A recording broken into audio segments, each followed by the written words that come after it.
profile people changing the industry. We can't miss you. We seriously have to thank you. Thanks, I'm humbled. I was following your appointment on some social media, and then there were guys asking. I knew one is Eric Assubonteng and Goforth, but he was a finance manager. So I was wondering. I mean, it looks like nobody knows who you are. Is this a new Eric we're dealing with? No, it's not a new Eric. It's just I would say Eric that has now traveled the distance a bit more. I think that's what it is. And the fact is right that I started out as a finance person and trained and schooled and trained as a finance person. But once you get into the mining industry, you have to understand the business broadly. You can't be effective as a finance person if you don't understand the business that you're operating in.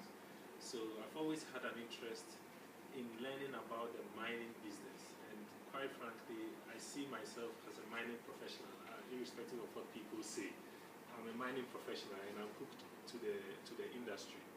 And having taken that interest in what really happens in the business and the value drivers of the business, you start to get involved in things well beyond finance or beyond your narrow space in terms of your profession. And it's through those things that has brought me where I'm operating now, where I'm not operating directly in finance. Well, my career in the mining industry started in 2003 with Goldfields in Tarkwa. I'm always glad and proud to say I really cut my teeth in the mining industry. In my early days in Tarkwa, I worked in Tarkwa for close to 6 years, and I think those were very, very good years that really developed me in terms of understanding the mining business and getting the fundamentals right.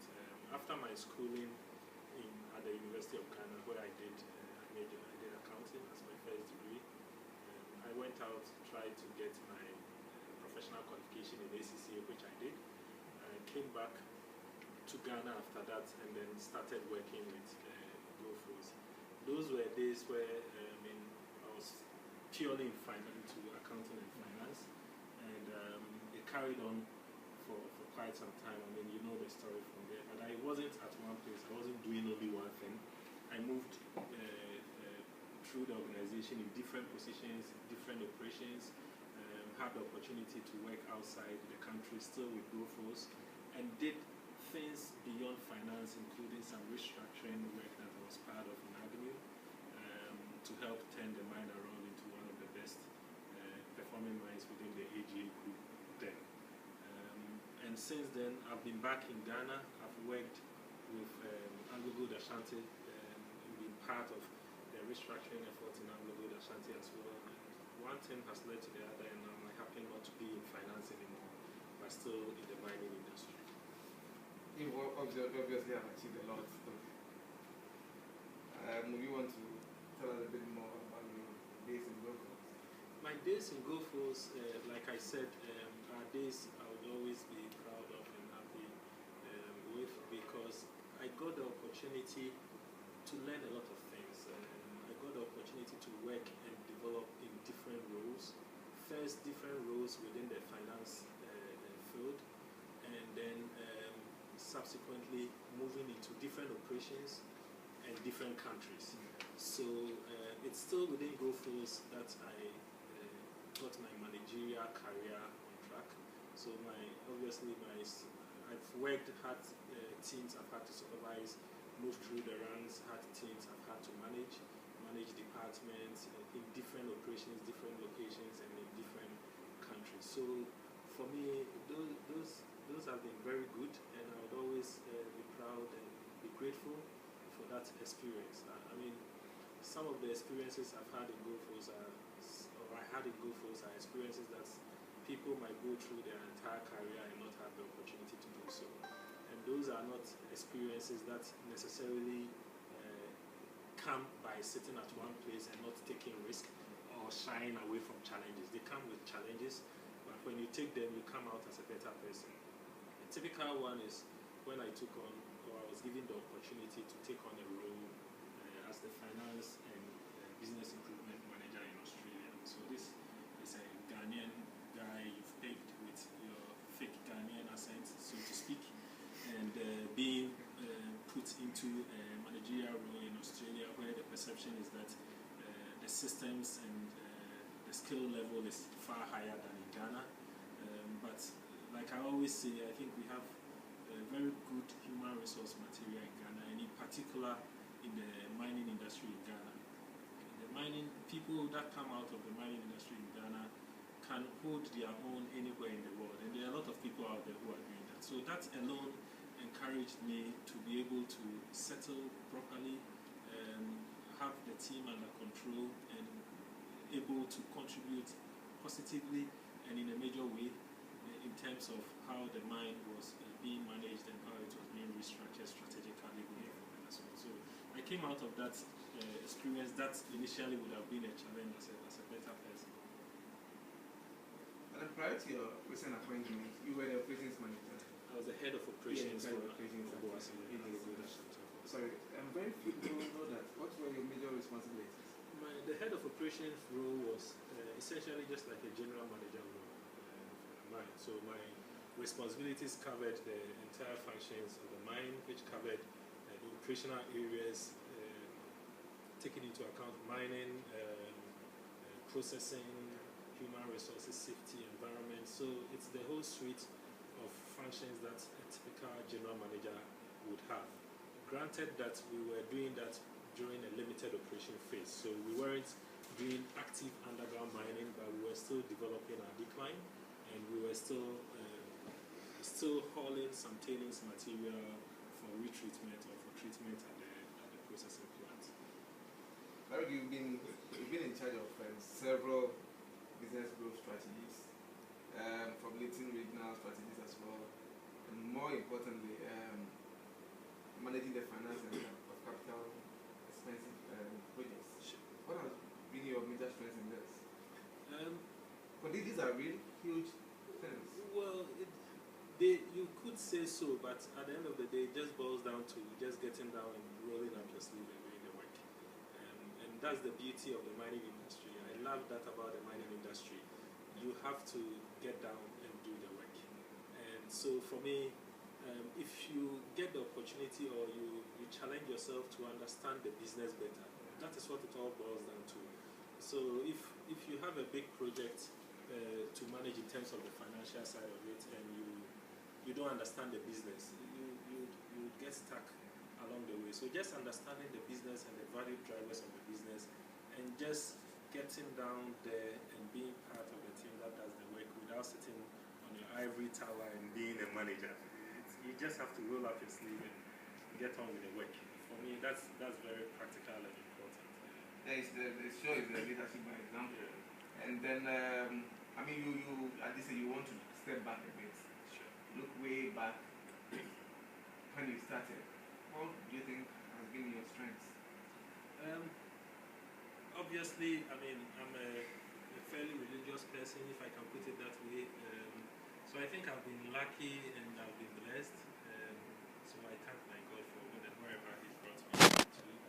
And I certainly know that there's so much ahead that we can do, and to challenge ourselves even some more and contribute even more to the development of our country through the work we do in our various professions. But one of the key people that have been an inspiration in my life has been my mother.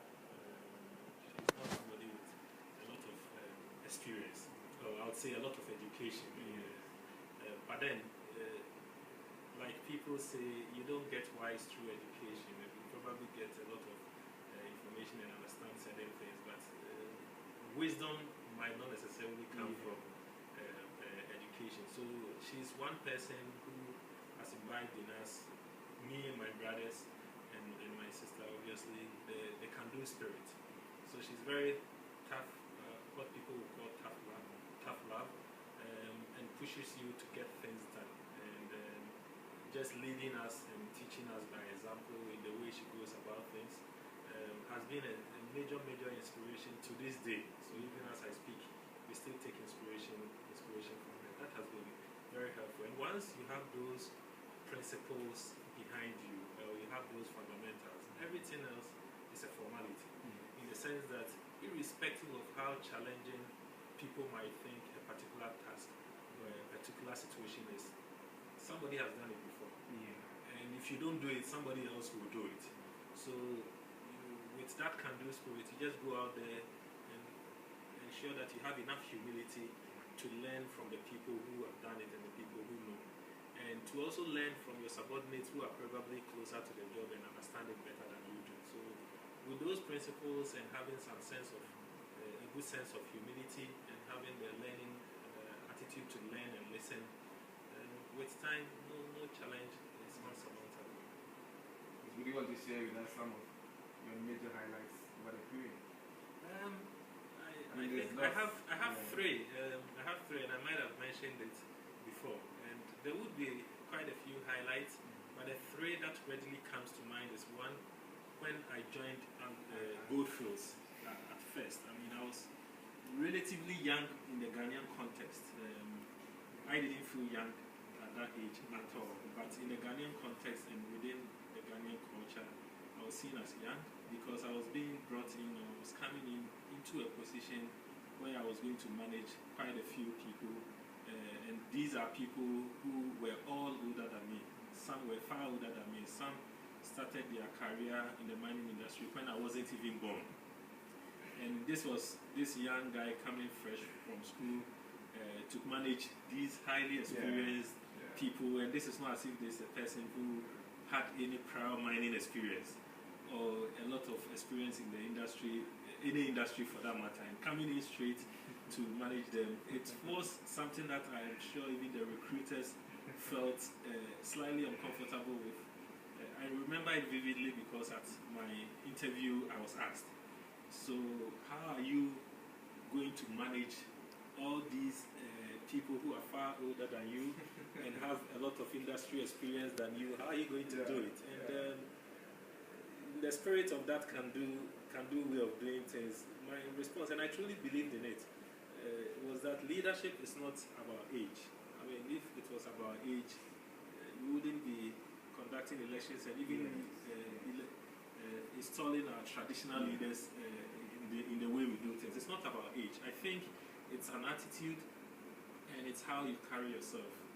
It's your ability to learn from people, your ability to, the courage you can bring to the business, courage to make difficult decisions, courage to even say sorry when you are, the courage to admit wrongdoings and apologize and those sort of things. So it's a different set of dynamics and a different set of skills that makes one a good leader. And once I knew I could learn from those things and bring that to the game, I was perfectly comfortable taking that role. And I was lucky I was given the opportunity, and I don't think I did bad. I can't assess myself, but I'm sure if I did bad, Goldfields wouldn't have given me the subsequent opportunities they gave me.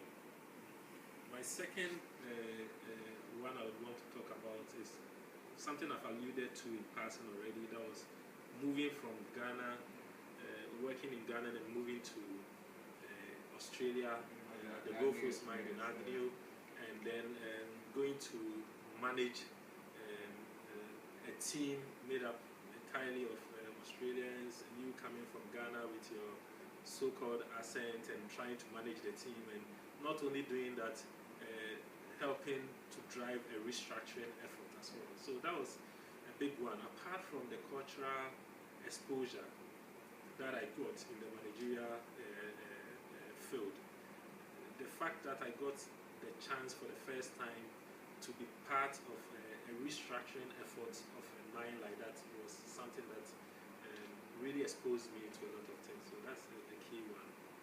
Then obviously the last one has been one of the other big changes in my career, that is moving away from finance into the operations and then taking up these additional roles. So that too, people would say, well, so how are you going to manage it? But like I said, if you've been in the industry, you have to understand the industry. So all the opportunities I had working with Goldfields throughout the years, and the fact that I was given the chance to learn about the value drivers of the industry has helped me. But then also just having the right attitude right attitude to learn from both your superiors and the people who report to you, having a listening ear, and just being open and frank and being true to what you do. I mean, loving what you do and giving it your best shot helps massively. And you can't always discount the can-do spirit. That's extremely important, because if you want to be 100% sure that you can do something before you do it, you might never do it. At times you just have to get on with it. I also want to refer you a bit looking back. What would you say so much for professionalism? I mean, you've worked in the other side. Sure. Yeah, and then you've worked here as well. Looking at the professionalism, what can you say, and how do you think we can probably meet up with the current standards, modern standards? I think the professionalism and I would say the work ethics in the mining industry in Ghana is very good relative to other industries in Ghana. Yes. Quite frankly, I have a strong belief that one of the benefits mining can deliver to our society is to be able to leverage off that work ethic and get it into the wider society and into other industries in the country and those sort of things. So for me, it's a good thing, and that's one of the reasons why some of us are hooked to the mining industry. We will probably struggle to operate effectively in other industries. I just like the way we just go and get things done in the mining industry. Having said that, we might have a good work ethic as an industry in Ghana as compared to other industries, say the public service sector. But if you compare it to some of the industries in other advanced countries, we might be lagging behind a bit. Sure. We might be lagging behind a bit, and there will be things that we can certainly learn from. I mean, one of the things that is very obvious is the systems we have in place. In terms of systems, we are far behind. And systems drive efficiency. So, it's very important. So when you have an individual who does a job and does it well, it's all good. But you have to find a way of understanding what that individual does and try to, how do I put it? You have to try to break it down into repeatable steps that other people can also do. Well, you probably need to look at the back end process. Exactly. Once you've done that, then you have it properly, the processes properly documented so that it's not being driven by an individual. It's now processes that other people can use. But once you have processes in place, it also gives standardized processes. Once you have standardized processes in place, it now gives you the opportunity to automate. Because if, let's say, you are doing accounting and you are always adding 1 plus 1 plus 1, and it's not sitting in somebody's head and it's on paper, the next moment you can get a computer to do that 1 plus 1 plus 1. So you've moved from individual relying on individuals, to relying on processes and now relying on systems. So I think that's where we can learn a lot from systems. We don't have enough systems in place in Ghana, and I think if we can do that, it will take the efficiencies in the mining industry a much higher. In modern times, in fact, currently, the practice is more towards sustainability.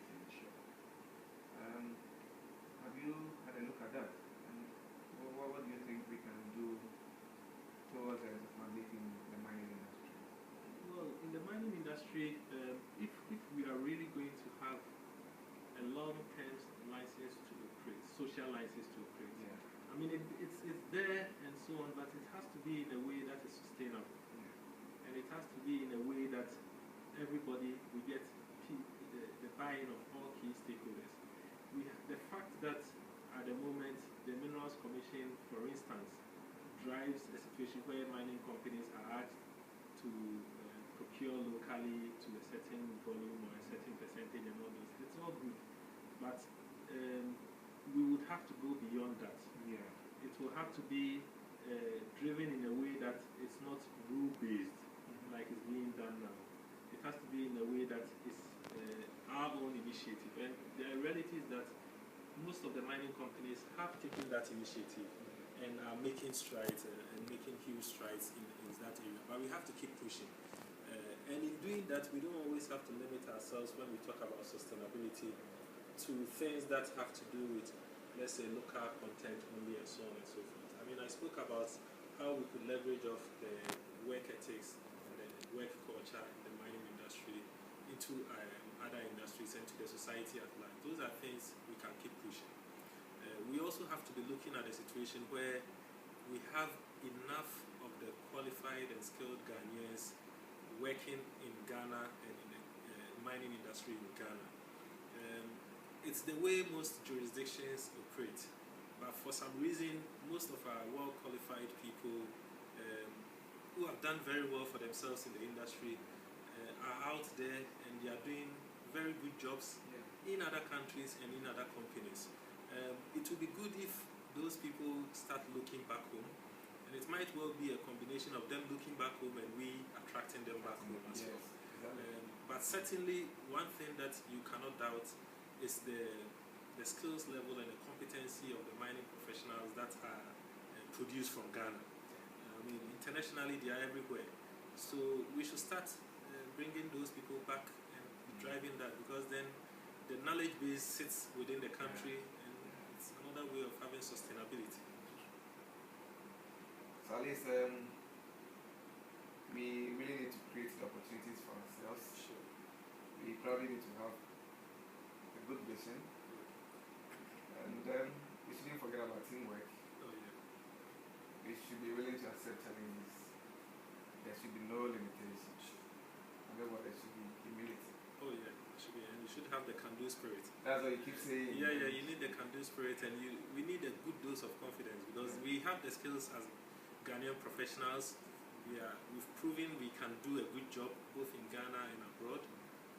We just have to get out there and get a tad more confidence and get things done. Is that the message you want to give to the Ghanaian professionals? Oh yeah, I mean, we are good. We know the people who have gone before us have done some good jobs, and we know some working in other countries are doing a good job. Some still working in Ghana are doing a good job. There's no doubt about the quality of the Ghanaian professional in the mining industry. It's just a matter of getting out there, getting things done, and taking on the challenges with some good dose of can-do spirit. We will take on the challenges. We thank you so much for no problem, my good friend. Thank you.